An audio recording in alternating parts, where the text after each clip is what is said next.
Welcome to Leap Into Your Story podcast, where you discover your inner story, break down the process, and meet others who've done it so you can leap into your own story.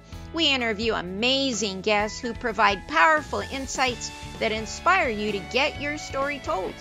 Be sure to visit our website at leapintoyourstory.com, and while you're there, subscribe and like us via your favorite social media network. Now sit back, get ready to take some notes, and let's get started. This episode of Leap Into Your Story podcast is brought to you by Leap Into Your Story course. Visit leapintoyourstory.com, where you have a guide to get your story told.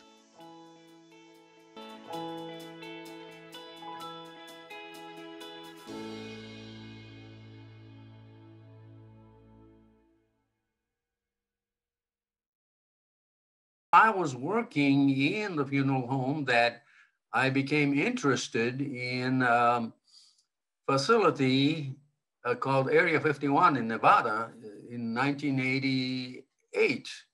At that time, very few people had ever heard of Area 51, but in 1989, I was working at this funeral home at night, and there was nobody except me, except about 26 sleeping people in the morgue. So anyway, I was listening to this night talk show that came from Las Vegas. I could hear it. I could catch it in Los Angeles. And I was listening to this talk program, and there was this so-called scientist who claimed that he had been working on a reverse engineering program of a strange object that was recovered by the United States government in 1947. And, I became interested in this facility, Area 51, at the time when most people never heard of it. And so I brought a Japanese TV crew. Somehow I managed to contact them, and I brought this Japanese TV crew and went to Las Vegas to interview this scientist. That was in 1990. He told us about this base called Area 51, and it was on a Wednesday evening when we went to his house in Las Vegas, and he told us where to go. He himself didn't want to go to this location, but he told us where to go, and so the crew of about 10 of the Nippon Television Network went to this location about 2 hours drive north of Las Vegas, and we arrived at this lonely stretch of highway called Highway 375, and we set up our camera according to this scientist's instruction, and lo and behold, just as he said in our interview in Las Vegas, just after sundown, we began to see some strange reddish light pumping out of the mountain range that covered Area 51. And we were quite impressed. We saw this bright reddish object about 3 times during the half an hour segment while we set up the professional cameras over there. And I was impressed. And that was the beginning of my long journey into the research of Area 51. And of course, later on, as I started taking reporters and journalists to this location, which was the perimeter of the boundary line of Area 51 on Groom Lake Road, I did this for several years, and later on, I became convinced that perhaps this kind of thing that are being tested may not be alien at all, but our own U.S. government's projects.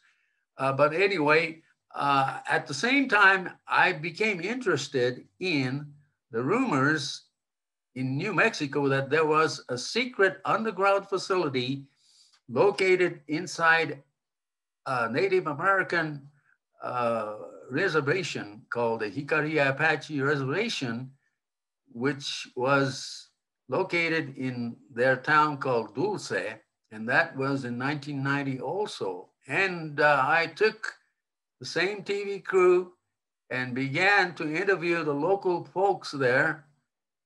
But suddenly we were detained by a local police chief, and we were detained for 1 hour, and he was asking us what we were doing there, and we were just telling him that we heard this rumor that there was a base here, and we wanted to ask people about it, and we were interviewing the people on the street of Dulce, and but anyway, he let us go after an hour of detention, and we asked him, is it true that there's a base here? To which he mysteriously answered,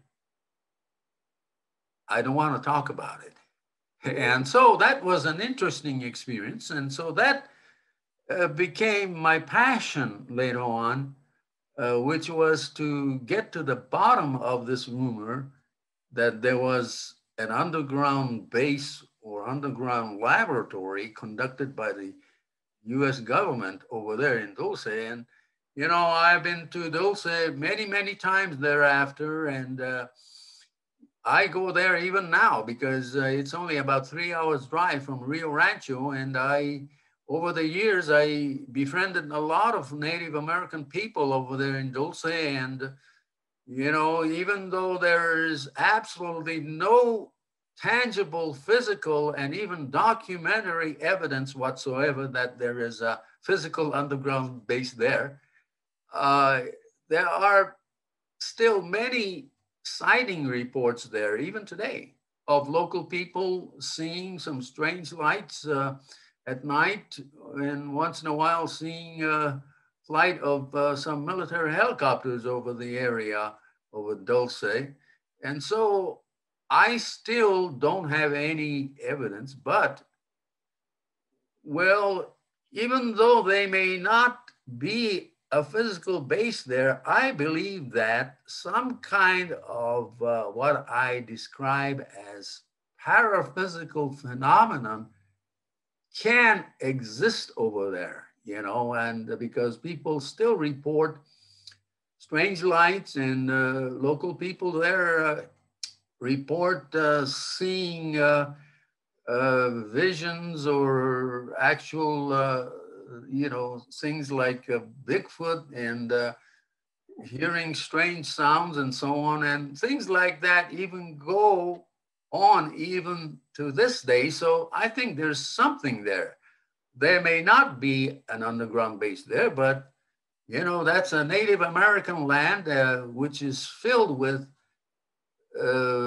distinctive cultural and religious beliefs. So I think there's something to that, because I came to the conclusion that in this world, not everything can be explained prosaically or by scientific methods.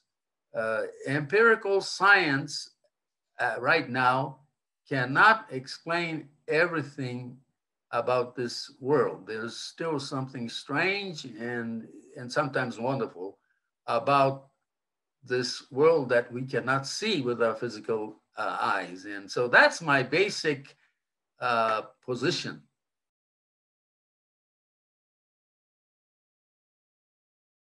Air Force has always been interested in the out of the ordinary, and they are still interested in getting to the bottom of the UFO phenomenon itself. And this is the reason why recently, in the past 2 or 3 years, there seem to have been specific programs, you know, that the United States Air Force encouraged with provision of some money to organizations like the Robert Bigelow Foundation in Las Vegas to check on the feasibility of UFO research. You know, so there has been some weird video footages of a strange craft being seen, which was taken by the United States Air Force. And so this is still on the table. In other words, they still haven't come to any conclusion, but the United States Air Force is definitely interested in UFOs, but they don't call it UFOs. They call it unidentified aerial phenomenon. And they considered this as phenomenon rather than objects. So, this may tie in to this paraphysicality of this phenomenon, whether it's the craft itself or the entities itself. They seem like they appear physically, seemingly, into this dimension from another dimension that coexists with us. So it's, to me, it could be some kind of a unexplainable sudden materialization into this dimension. But the problem is that they seem not to be able to survive in our physical dimension for too long, except for a few minutes at a time. And that's basically, Victoria, is my conclusion to this phenomenon, is that we're dealing with some phenomenon that we cannot really grasp with our hands, and we cannot grasp with our scientific knowledge, because it seems that this kind of phenomenon seem to pre-select its observers in advance. This is the reason why not everybody seemed to be able to see this kind of phenomenon. And so my conclusion is that it could be pre-selective in who sees these phenomenon or who experiences this kind of phenomenon. It's a pre-selection to me, and I still don't understand who is selected to witness this kind of things like sightings,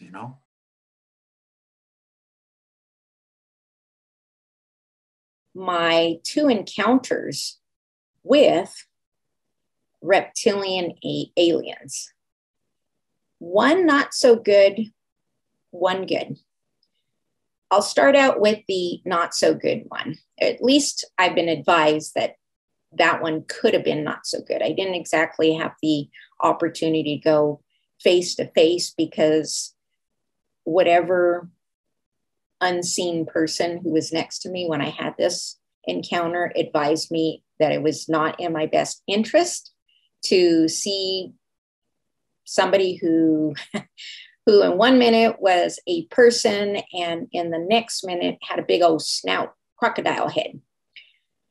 But this was an average everyday errand run to the post office. And I had opted for the automated machine because the line was fairly long. And while I was waiting for my receipt, I happened to glance at the line in the post office. And there was this one particular man that had been, at least from the back, an average looking, brown hair, a yellow shirt, yellow pants. He looked like he had just come off the golf course. It was like a golfing outfit. And the post office was fairly close to a nearby golf course. And when I had glanced at him for a few seconds, he looked normal. And the next moment I looked at it, he had a crocodile head on a human body. I knew something had opened up, some veil, whether it's some frequency, I don't know. But I was trying not to blink until the lady bugged me behind me, because naturally she was waiting to use the machine herself. I blinked, and then he went back to just being a normal guy, at least again from the back. But he was getting closer to the front of the line. And I was curious who this person in my community was. I had to see. As I approached the lobby part of where the counters are for the post office,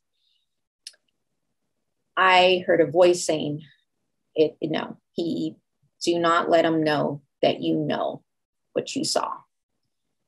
I tried to ignore it, but as I approached closer and I almost, at the very top of that line, I almost got a chance to see what he looked like. I felt this huge anxiety of fear come over, and it gripped me.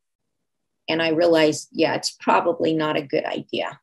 Although I so desperately wanted to see who this person is, because obviously there's people amongst us that may not be who they project are. So that was my first encounter with something potentially alien.